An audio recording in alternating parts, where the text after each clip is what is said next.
प्रिय विद्यार्थियों, नमो नमः। आप सभी का ये शिक्षण में बहुत बहुत स्वागत है। हम सभी संयोजि द्वितीय भागः तृतीयः पाठः व्यायामः सर्वदा पथ्य अध्ययन कर रहे हैं, जिसमें हमने पिछले भाग में छठवें और सातवें श्लोक के माध्यम से व्यायाम के बारे में समझा था और उसके माध्यम से हमने आप सभी को कुछ प्रश्न बोध प्रश्नों के माध्यम से आपको दिए थे, वो आपको आज बताने हैं। आपने उनको लिख लिया होगा, तो आइए सबसे पहले हम उन बोध प्रश्नों के बारे में जानते हैं। और आज हम सभी 8वां और 9वां श्लोक यहाँ से आज पढ़ेंगे। तो सर्वप्रथम हम यहाँ से आपके लिए प्रस्तुत कर रहे हैं बोध प्रश्न। आज हम 8वां और 9वां श्लोक यहाँ से पढ़ेंगे।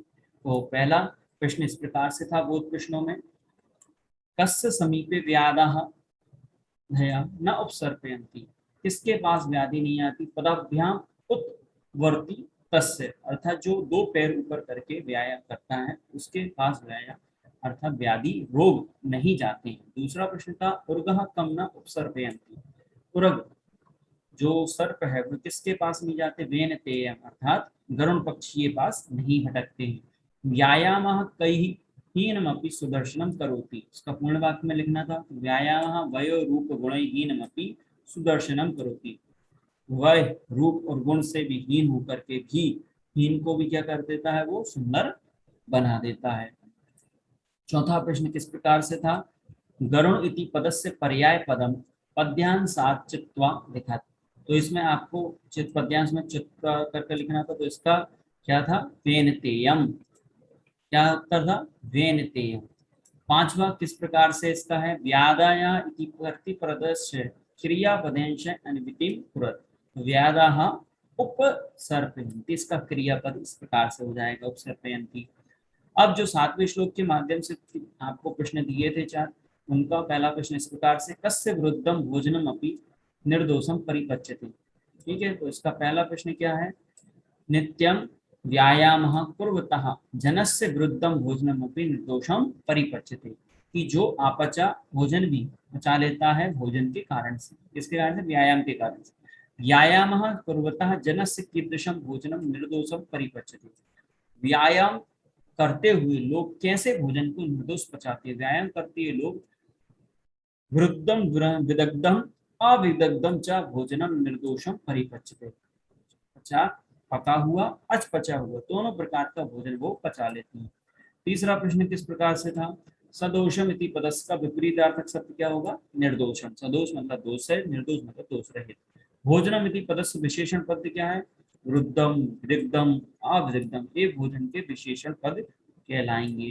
ठीक है, तो इस प्रकार से हमने इन प्रश्नों को समझा।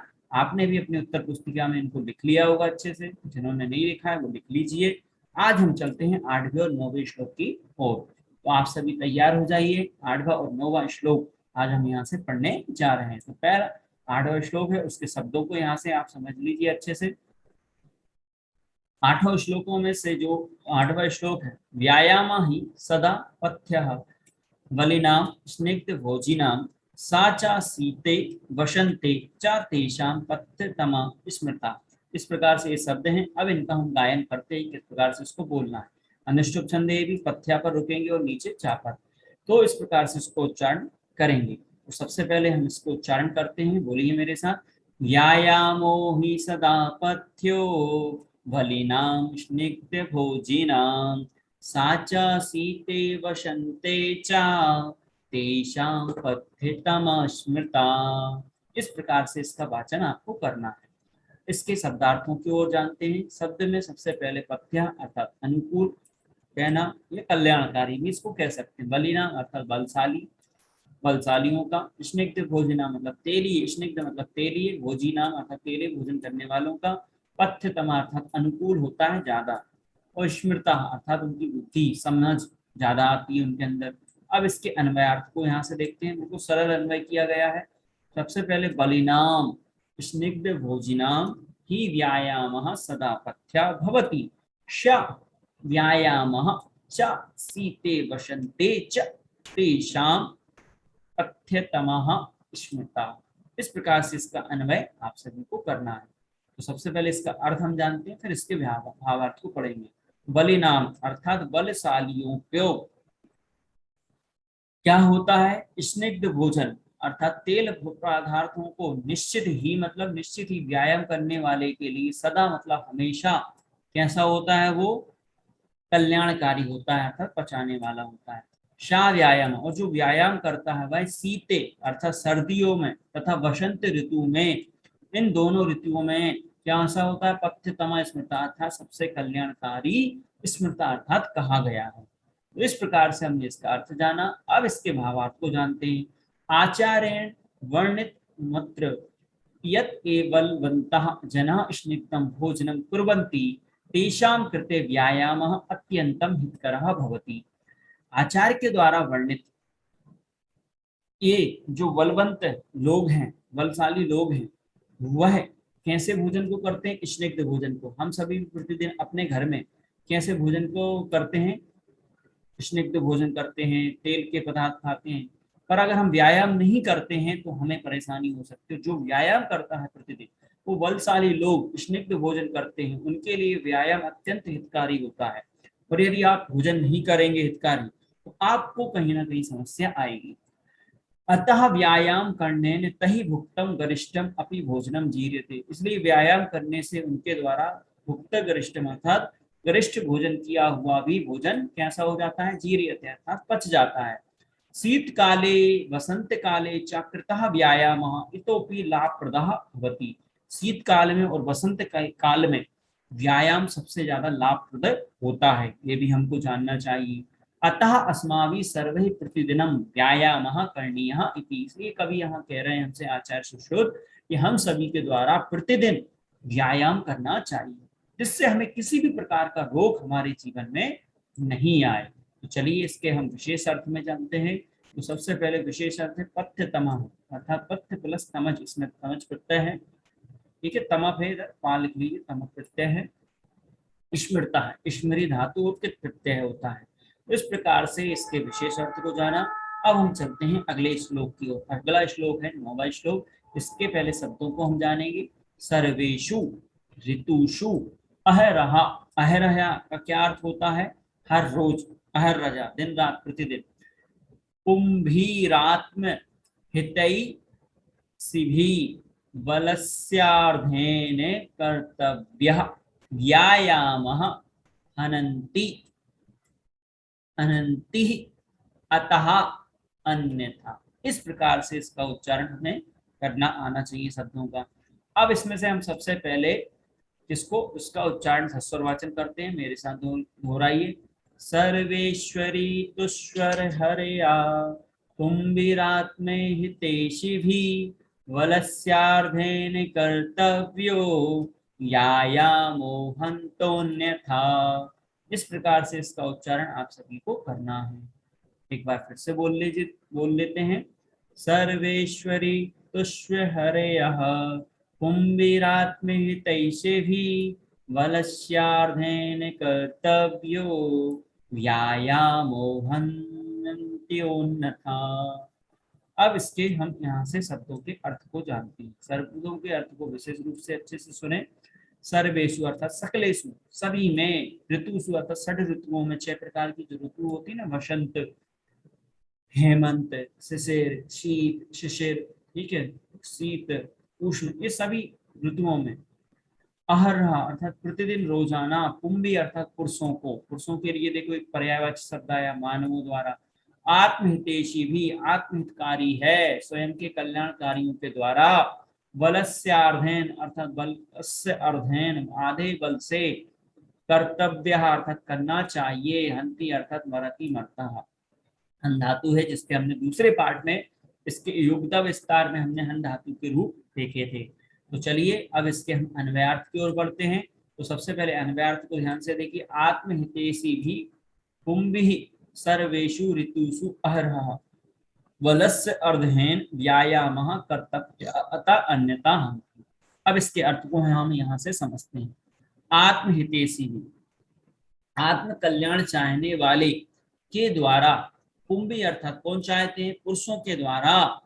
सर्वेषु मतलब सभी, ऋतुओं अर्थात ऋतुओं में, ठीक है। क्या, अहरहा अर्थात प्रतिदिन, बल के आधे बल से। क्या करना चाहिए, प्रतिदिन बलस्यार अर्धेन, अर्धेन मतलब जितना बल हमारे अंदर है उससे आधे बल का हमें व्यायाम कहाँ कर्तव्य अर्थात व्यायाम करना चाहिए। अतः अन्यथा हंति, अन्यथा क्या होगा, हानि पहुंचेगी, आपको नुकसान हो जाएगा, आपकी मृत्यु भी हो सकती है। इसलिए हमें आत्महित पुरुषों को सभी ऋतुओं में क्या करना चाहिए, प्रतिदिन बल से आधा व्यायाम करना चाहिए। ये बात भी बहुत जरूरी है, क्योंकि व्यायाम तो हम करते हैं, लेकिन कभी कभी हम शीघ्रता में व्यायाम कर लेते हैं, जल्दी जल्दी व्यायाम कर लेते हैं, बिना सोचे समझे कैसे व्यायाम करना है। जैसे अलोम विलोम करना है तो सांस कब लेना, कब छोड़ना, पेट कब अंदर जाना, कब बाहर आना, ये सब चीजें बिल्कुल प्रक्रिया है। या सूर्य नमस्कार कैसे करना, ये सब चीजें हमें देख करके करना चाहिए, यथा योग्य गुरु के द्वारा सीखना चाहिए, या हम उनको यूट्यूब नेट के माध्यम से भी समझ सकते हैं। व्यायाम कभी भी अधिक देर तक नहीं करना चाहिए, बीच में रेस्ट ले लेना चाहिए, थोड़ा सा आराम करते हुए व्यायाम करना चाहिए। व्यायाम शीघ्रता से नहीं करना चाहिए, धीरे धीरे व्यायाम को हमें करना चाहिए। तो व्यायाम हमारे जीवन में बहुत हितकारी है, पर प्रति समय प्रतिदिन सभी ऋतुओं में व्यायाम हमें अपनी बल अर्थात शक्ति से थोड़ा सा व्यायाम करना चाहिए। अब इसमें जो शब्द आए हैं तो उनके संधि युक्त शब्दों को भी हम यहाँ से पहले समझ लेते हैं, फिर इसके हम भावार्थ की ओर बढ़ेंगे। ठीक है, तो सबसे पहले यहाँ भावार्थ की ओर बढ़े उससे पहले संधि युक्त शब्द कौन कौन से आए थे उनको देखें। सर्वेषु ऋतुषु अहरहा, तो यहाँ पर कौन सी संधि है, तीनों में यण संधि है। कुंभी रात्म, कुंभी प्लस आत्म, तो यहाँ विसर्ग संधि है। वलस्य अर्धेन, यहाँ दीर्घ संधि है। और हनंती, हंती अतः अन्यथा, तो हंती में तो यण संधि हो गई, और अन्यथा में कौन सी संधि हो गई, यहाँ पर विसर्ग संधि हो गई। ठीक है, अब इसके हम भावार्थ को देखते हैं, फिर उसके विशेष अर्थ में भी हम देखेंगे। आचार्य सुश्रुतः स्पष्टयति यत् ये मानवः स्वस्य हितम् इच्छन्ति तहि मानवै सर्वेषु ऋतुषु अर्थात संपूर्णे वर्षे प्रतिदिनं शरीरस्य अर्धबलेन व्यायामः करणीयः। आचार्य सुश्रुत स्पष्ट कह रहे हैं कि हे मानवों, अपने हित की इच्छा चाहते हो तो मानवों के द्वारा सभी ऋतुओं में संपूर्ण वर्ष में प्रतिदिन शरीर के अर्धबल से व्यायाम करना चाहिए। अर्धबलात् अधिकम व्यायामं करणेन शरीरस्य कृते हानि भवति, अर्धबल से अधिक व्यायाम करने से शरीर के लिए हानि होती है। अर्थात अर्धबलात् अधिकम कृते व्यायामः शरीरम नाशिष्यति, अर्धबल से अधिक आप व्यायाम करते हैं तो आपके शरीर का नाश हो सकता है। ठीक है, इसके अब हम विशेष अर्थ को जानते हैं। सर्वेषु ऋतु, इसका देखो अभी हमने संधि बताया था, सर्वेषु प्लस ऋतुषु प्लस अहरः यण संधि इसमें। कुंभिरात्महितेषि भी में कुंभी प्लस आत्महितेषि भी, इसमें ऋतु विसर्ग संधि है। वलस्य अर्धेन, वलस्य प्लस अर्धेन दीर्घ स्वर संधि है। हनन्ति, हन्ति अतः अन्यथा, हनन्त्योन्यथा, इसमें यण और ऋत्व विसर्ग संधि है। अहरहा में समास है, अह छह द्वंद्व समास। कर्तव्य में क्री और तव्य प्रत्यय का प्रयोग किया गया है। अब इसके हम बोध प्रश्नों की ओर बढ़ते हैं। तो पहले जो बोध प्रश्न है वो किस श्लोक से, 8वें श्लोक से है। केशाम कृते व्यायामः पथ्यः भवति, ये पहला प्रश्न है। और दूसरा प्रश्न है कदा व्यायामः पथ्यतमः भवति, कब व्यायाम हमारे लिए कल्याणकारी होता है, इसमें बताना है। और तीसरा प्रश्न इसी श्लोक से है। उष्णे इति पदस्य विपरीतार्थक पद, इसमें से पद्यांश में से चुन करके लिखना है। तेसाम इति सर्वनाम पदस्य स्थाने संज्ञा पद क्या प्रयोग हुआ है वो आपको बताना है तेसाम के लिए। और 9वें श्लोक में से भी कुछ प्रश्न है। पहला प्रश्न है कुंभी कथम व्यायामः कर्तव्या, पुरुषों के लिए कैसा व्यायाम करना चाहिए। कई बलस्य अर्धेन व्यायामः कर्तव्य, किसके द्वारा, बल के आधे बल से व्यायाम करना चाहिए। कर्तव्य क्रियापद का कर्तृपद सह अनुमिति ढूंढ करके आपको इसमें से लिखना है। तो इस चौथा प्रश्न भी है, इसमें 5वां भी है। देखिए, सर्वेषु ऋतुओं के इतने विशेष पद क्या है वो बताना है। प्रतिदिनम इति पदस्य समानार्थक पदम पद्यांश चित्वा लिखत, पद्यांश में चुन करके लिखना है। आत्महितेषि भी इति विशेषण पद का विशेष पद आपको इसमें से चुन करके बताना है। तो इस प्रकार से आपके 6 प्रश्न हैं 9वें श्लोक के माध्यम से। और अगले वीडियो में हम 10वां और 11वां श्लोक इसका पढ़ेंगे। उससे पूर्व आप सभी इसको अच्छे से समझ लें। जहां भी आपको कोई समस्या आती है तो कमेंट्स बॉक्स में आप जरूर लिख दें। तब तक के लिए हम सभी आप सभी से विदा लेते हैं। पुनः मिलामः, धन्यवाद।